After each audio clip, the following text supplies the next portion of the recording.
ஊசி விட்ட குத்துவேன் என்ன செய்வா நீ கருப்பி குத்தையாடா ஊசியால குத்தேன் பேன் அடிச்சு நீ போட்டு அண்ணா கடிச்சு அடிப்பியா என்னடி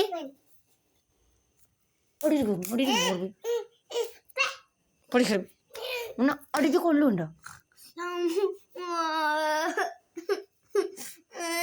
நில்லு ஊசியால் போட்டு குத்துறேன் நின்றா வரணும் முள்ள எடுத்து விடுறேன்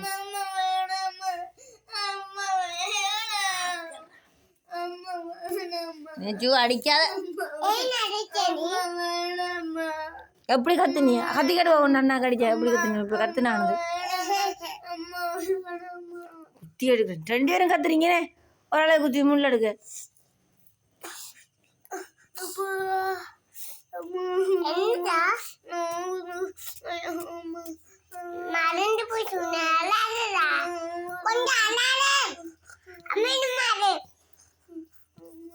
குத்துவம் போடுவேன் அடிக்காரே ஊசியில குத்தி குத்தி எடுப்பேன் முள்ள குத்தி குத்தி அடிச்சா